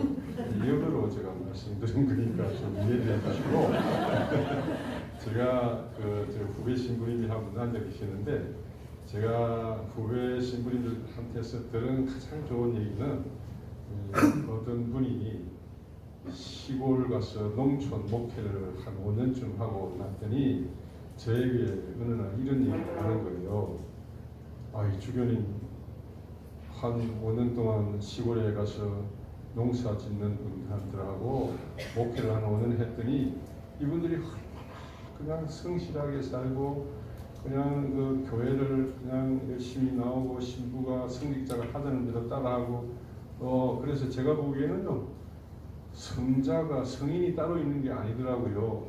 그분들이 제 눈에는 성인으로 보이더라고요. 그런 얘기를 하는 거예요. 보세요. 그래서 제가 그 얘기 듣고 어떤 생각을 했겠습니까? 만약에 한국에서 목회를 하는 목회자들이 자기들이 목회하는 대상인 신자들을 볼 때 저분들을 바라보면서 저분들 안에 있는 하나님의 형상이라고 할까요? 그런 모습을 볼 수 있는 그런 눈이 열리면 교회가 달라지지 않을까? 제가 그런 생각을 한번 했던 적이 있습니다. 그리고 또 어떤 분은 한 30일 피증을 하고 저한테 그런 얘기를 30일 피증을 하고 피증이라는 말 다 아시죠? 가서 침묵 기도하고 한 30일 훈련하고 나왔더니 온 세상이 너무나 아름답게 보이고 새들도 사랑의 노래를 부르고 흐르는 물소리도 하나님을 찬미하는 소리가 들리고 모든 게 너무 아름답게 보이더라 그런 얘기를 하는 거예요. 그러니까 아까 우리 목사님이 얘기하신 대로 우리 의식의 변형, 상승 이런 일들이 실제로 일어나는 거거든요. 우리 안에. 그래서 꼭 이거는 수행을 해야만 알 수 있는 그런 경지라고 제가 말씀드리고 아까 제가 그냥 화를 내지 말아야지 그 말을 신청하겠습니다. 오해가 없기 위해서 한마디를 더 해야겠는데 이건 정말 중요한데 자기 소모적인 화는 내지 않기 위해 노력하는 게 중요합니다. 그러나 우리가 신앙생활을 한다고 한다면 거룩한 분노가 없으면 안 되죠. 이 거룩한 분노라고 하는 게 없으면은 우리는 예수 정신에 입혀서 하는 게 아니니까 그거 구별해 가지고 우리들이 얘기해야 할 것 같습니다. 네, 혹시 한 분 정도만 객석에서 혹시 질문 있으시거나 소감이 있으셔서 꼭 나누고 싶다 하시는 분 계실까요? 시간이 이제 마무리해야 될 때가 된 것 같아서 혹시 있으실까요? 네, 있으신 것 같습니다. 마이크를 뭐 마이크 그냥 말씀드릴게요. 아니 저는 카톨릭 신자거든요. 그래서 관상기도니 뭐 이런 말들이 막 너무 익숙하고 저희도 그냥 하는데 왜 이 지금 아까 그 목사님 말씀하실 때 그 관상이라는 말을 쓴다는 것 자체에 대해서 저항감이 있고 그렇다 개신교에서 상당 부분 왜 그런 거예요? 아, 왜 그러냐고요? 네. 카톨릭이 아니니까 그렇죠. 네, 그렇게 이제 이것이기도 하고 예. 그것은 익숙함의 문제인 것 같아요. 익숙함. 예를 들면 우리가 그 언어를 배울 때 그 전혀 안 쓰던 언어를 처음 단어를 접하면 굉장히 낯설잖아요. 그 이유라고 생각합니다. 그래서 저도 한 20여 년 전에 처음 이제 관상기도 하기 시작하고 그랬는데 이제 그때는 그랬지만 이제 점점 지금 개신교에서도 이제 관상기도라는 말이 이제 많이 사용되고 있고요. 또 옛날에 정말 20여 년 전 그때하고는 지금 이제 많이 이제 다르죠. 네. 진짜 마지막 네, 저기 뒤에 계시나요? 한 분 더. 네. 큰 소리로 마이크가 없어서 이제 부탁드립니다. 오늘 관상기도에 대해서 예수기도에 대해서 말씀해 주셨는데 이거를 교회에 적용하기 위해서는 이제 어떤 먼저 교회에 적용해 주신 목사님으로서 어떤 조심스러운 어떤 것들이 필요한지 먼저 자기가 깊이 체험하고 이런 것들이 수행이 필요하겠지만 교회에서 적용을 하려면 어떤 것들이 필요할지 조금 먼저 해보신 입장에서 알려주시면. 저 학생이 지금 제 수업을 듣는 학생입니다. 수업을 잘 들으면 이게 다 나와요. 예. 그래서 우선 이제 내가 먼저 그것을 계속 이제 해보셔야 돼요. 그래서 내가 지금 과제도 내줬잖아요. 하루에 아침에 100번, 저녁 때 100번 하고 있죠. 네. 그거 계속 하세요. 계속 하면 네, 아침에 100번, 저녁 때 100번. 그건 이제 지금은 그것도 여러 이제 수행법이 있는데 지금은 소리내서 하는 그 수련을 하고 있거든요. 그래서 지금 동그라미 쳐가면서 지금 그 수련을 하는 과제를 줬습니다. 아침에 100번 하면 동그라미 치고. 네, 그렇게 해서 아무튼 그 이번 학기 수업 잘 들으시면 예수기도와 형식기도는 내가 마스터한다. 네, 그럴 수 있으니까 수업 잘 들으시기 바랍니다.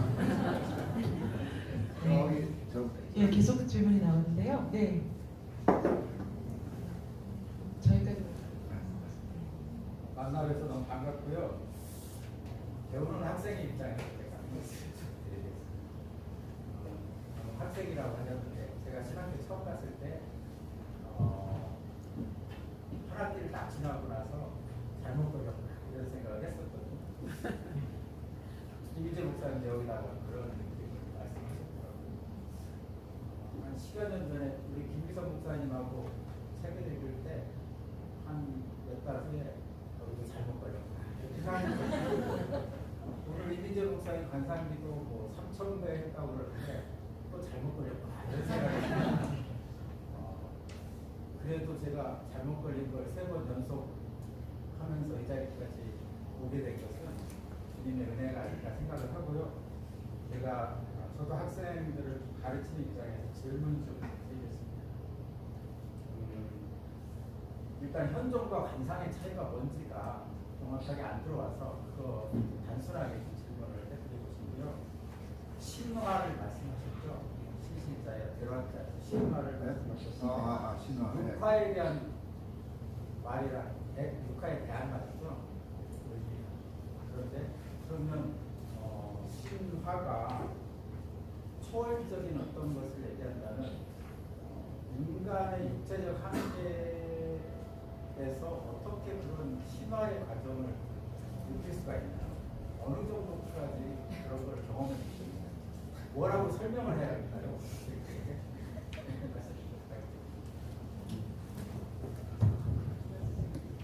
관상과 관상기도와 현존의 차이. 그냥 관상기도는 그냥 가장 쉽게 이해하면은 그냥 하나님의 현존에 머무르는 기도입니다. 하나님의 현존. 그게 이제 관상기도고, 관상기도의 아주 그 이미지에 적합한 성서 인물을 들자면 그 마르다 마리아 이야기 아시죠? 마르다는 굉장히 열심히 이제 그 예수님을 대접하려고 일을 하고 있고, 근데 마르다는 예수님의 발치에 앉아 있죠.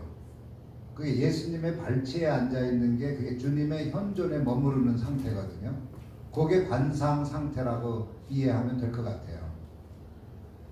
근데 이제 그래서 그 관상기도가 이제 그 주님의 즉 하나님의 현존에 머무르는 상태라고 이제 볼 수가 있는데, 오히려 관상과 현존의 차이를 질문하기보다는 현존과 존재의 차이를 이해하는 게 더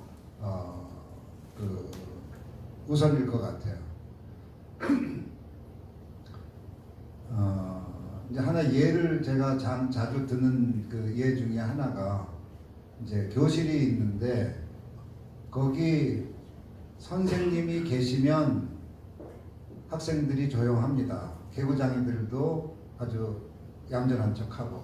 근데 선생님이 교실에서 나가시면 그냥 금세 그냥 아수라장이 되고 개구장이들이 그냥 장난치고 막 그러거든요. 근데 그렇다고 해서 선생님이 어딘가에 존재하지 않는 것은 아니에요. 지금 여기 교실에 현존하지 않으실 뿐이죠.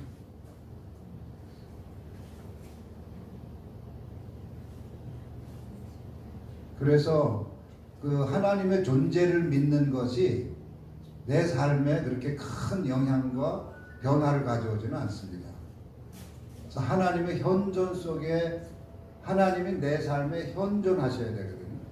하나님이 내 삶에 현존하셔야 되고, 내가 그 나에게 현존하시는 하나님께 현존하는, 그래서 저는 이것을 이제 겹현존 혹은 이중현존이라고 이름을 붙여봤어요.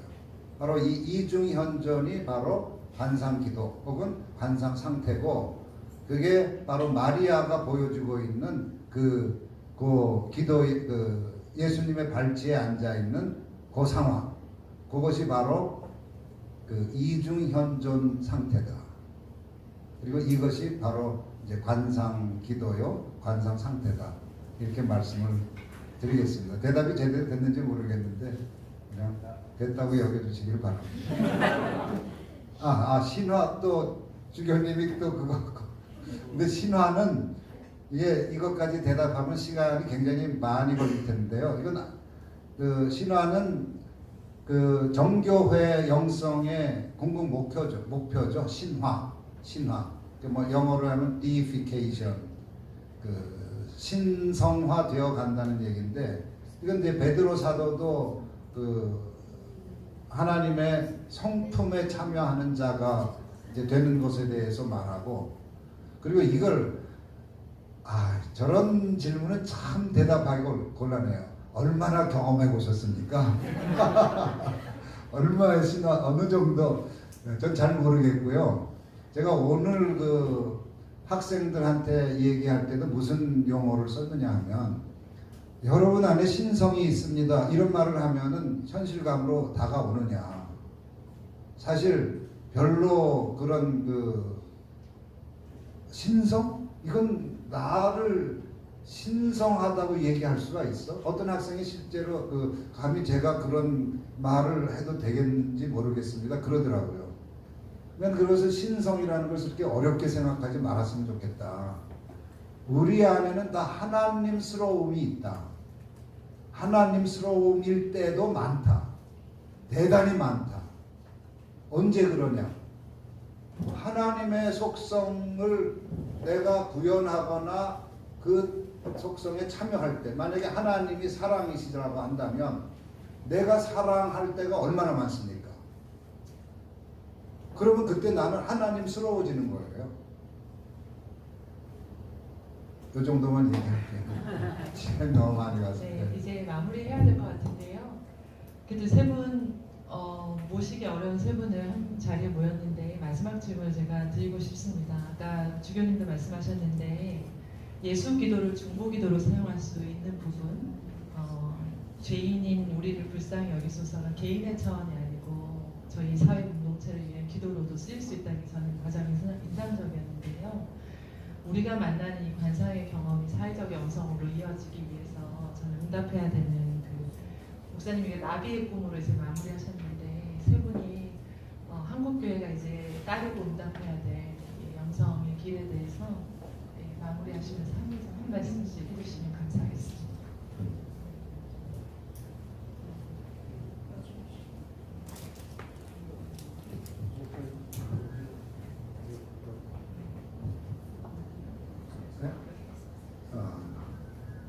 한국교회가 지금 제가 잠깐 마지막 질문을 놓쳤어요. 한국교회가 응답해야 될 사회적 영성에서 예수기도 열심히 하시면 되고요. 제가 이 책의 에필로그에 썼는데 엘리야가 원래 갈멜산에서 불 받았잖아요. 그래가지고 아세라 선지자, 바알의 선지자 850대 1의 싸움에서 아주 당당히 이겼잖아요. 얼마나 폼납니까? 그런데 아합의 아내 이세벨이 죽인다고 따라다니니까 완전 쫄아가지고 두려워서 막 도망다니잖아요. 이게 바로 기적의 영성의 한계예요. 기적을 경험하고 불을 받고 막 능력받고, 그런데 조금의 위협에서 움츠러들고 은둔을 하게 돼요. 쉽게 말해서 지금 사회적 영성이라고 했는데 역사 현장에서 도피하는 겁니다. 삶의 현장에서 도망가는 거. 그런데 이제 나중에 세미한 음성, 이 세미한 음성을 NRSV 성경은 뭐라고 번역을 했냐면 Sound of Sheer Silence, 완벽한 침묵의 소리라고 번역을 해요. 완벽한 침묵의 소리 가운데 엘리야가 새로운 하나님 체험을 합니다. 이전에는 하나님 나타날 때 막 지진이 일어나고 불이 나고 막 그 구름이 막 이렇게 일어나고 그런 가운데서 신이 임재했는데 전혀 다른 신을 경험을 한 거예요. 완전한 침묵의 소리 가운데. 거두절미하고 이제 그 다음에 엘리야가 보인 행동이 뭡니까? 하사엘인가? 시리아 왕에게 기름 붓고 예후에게 기름 붓고 엘리사에게 기름 붓고 그러면서 다시 삶의 현장으로, 역사의 현장으로 다시 나오는 거예요. 그래서 지금 여기 사회적 영성을 구현하는 데 있어서 저는 중요한 게 새로운 하나님 경험이 중요하다. 지금 이제까지 하나님 경험이 한국교회를 양적으로, 외적으로, 수적으로 성장시켜 왔다면 이제 좀 더 이 사회를 진짜 변혁시키는 하나님 나라의 누룩의 역할을 하려고 한다면 하나님 경험이 새로워져야 돼요. 하나님 경험이 새로워져야 되고 그 하나님 경험은 이제 불바다라 영성의 하나님의 경험이 아니라 아주 완벽한 침묵 속에서 임재하시는 하나님 경험. 그리고 결국은 이것이 이제 예수기도 등등 이제 관상기도 영성을 통해서 이룰 수 있다. 그래서 결국은 관상기도는 침묵 속에서 홀로 고독하게 기도하는 것 같지만 결국은 모든 그 사람들과 연대하게 하는 그야말로 진정한 어떤 사회적 영성을 구현할 수 있는 기도라고 이렇게 얘기할 수 있겠습니다. 이 정도로 말씀드리겠습니다. 마무리를 주교님이 하셔야 되기 때문에 제가 먼저 책에 대한 이야기를 하면 책에 대한 감상은 딱 한마디입니다. 어떤 얘기냐면은 근원적 사고에 철저하니까 유연해진다 라고 하는 것. 이미재 목사가 당부한 세계의 그 유연함이 바로 근원적 사고를 꿰뚫었기 때문에 그렇다 하는 생각을 해서 한국교회가 이렇게 딱딱하게 변한 까닭은 사고하지 않는 것 때문에 그런 것이다 하는 게 제 느낌이고요. 또 하나는 저는 기도라고 하는 것, 이 목사도 인용을 했습니다마는 아브라함 조스 헤셀 얘기했던 대로 자기를 정화하는 것이고 또 경이로의 초대라고 얘기하는데 영성이 깊어진다고 하는 것은 세상이 신비라고 하는 사실, 나에게 쏟아진 인생이 무한히 값진 선물이라고 하는 사실을 알아차리는 거라고 생각을 합니다. 우리가 다 잘 알다시피 칼 세이간이 창백한 푸른점이라고 하는 책에서 그런 이야기를 하죠. 토성 근처에서 카메라의 방향을 바꿔가지고 지구를 바라봤을 때 지구는 창백한 푸른 점이었습니다. 그리고 가슴이 뭉클해가지고 얘기하죠. 저 연약해 보이는 저 창백한 푸른 점 속에 영웅도 등장했고 노예도 등장했고 농부도 있었고 상인도 있었고 우리 어머니와 아버지도 계셨고, 그러니까 이것을 얼마나 잘 지켜내야 하는가, 이 우주적 신비의 의식 같은 것들이죠. 영성이 깊어진다고 하는 것은 결국은 아낌의 마음이 내 속에 생겨나는 것일 것이다. 근데 아낌의 마음이 내 속에 생겼다고 하는 것은 어떤 생명도 아끼지 않는 세상에 대한 분노를 내포할 수밖에 없겠다 하는 생각을 하고요. 그런 가이드가 되고 있는 것이 이 목사의 경우에는 예수기도, 권사기도인 것이지만 공정하게 얘기하자면 이것만이 유일한 길이라고 얘기할 수 없습니다. 사람들은 저마다의 길로 가는데 이미재 목사가 당부한 세계는 이 루트를 통해서 거기에 당부했다 하는 생각을 하고, 굉장히 중요한 지점 하나를 우리 교계에 소개하고 있기 때문에 이 책은 매우 소중한 책이다 이런 감상을 말씀드립니다. 네, 저는 요즘 굉장히 사실은 좀 세상이 왜 이렇게 되고 있나 하는 생각 때문에 마음이 굉장히 좀 아프고 어떤 때는 좀 고통스러울 때가 많습니다. 어제도 우리 NCK 100주년 행사가 있어서 세계 그 WCC 총무도 오고 CCA 총무도 오고 외국에서 많은 사람들이 와서 다시 한번 한국교회 여러 가지 문제점들을 논의하고 또 토론도 하고, 그러면서도 마음속에 남는 생각은 이게 내 개인적인 문제는 어느 정도 해결이 되어가는 것 같은데 이거 사회적으로 왜 이런 세상이 되어가는가 하는 그런 마음 때문에 굉장히 좀 마음이 아프고 불편할 때가 참 많이 있습니다.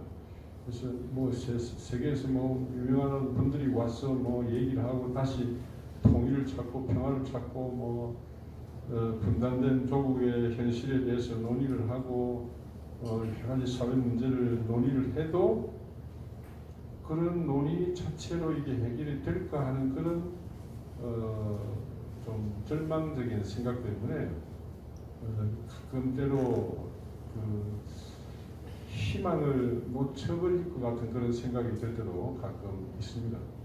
그러나 자꾸 생각을 해보면 제 생각엔 그런 과정 속에서도 하나님의 뜻은 내가 감지할지 할 수 없을지라도 지금 진행되고 있고, 하나님 나라는 이 땅의 고통과 불의와 전쟁과 죽음 속에서 하나님의 사랑을 우리 가운데 역사하고 계시다.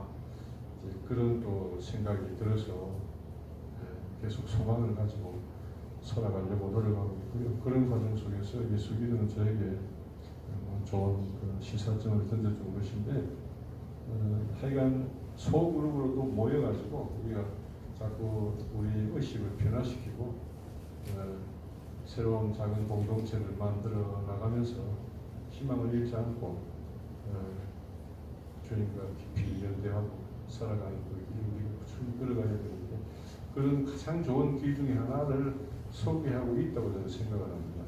그래서 아무쪼록 많은 분들이 좀 책을 읽는 것으로 그치지 마시고 아마 처음 보시는 분들은 바로 이해를 잘 못하실 그런 부분도 좀 있어요.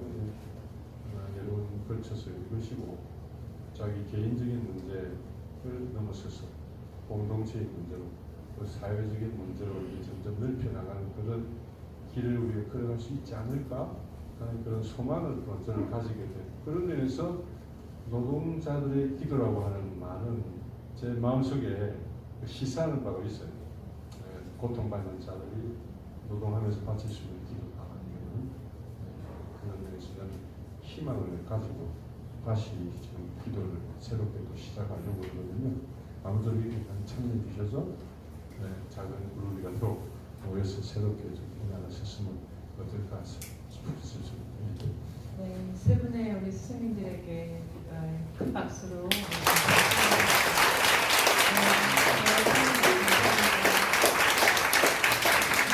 이제 성축 구성, 그러니까 성공, 축복, 부흥, 성장이 대세인 한국교회에서 관상기도, 관상교 영성을 어떻게 목회 현장에서 이제 실천해 나갔고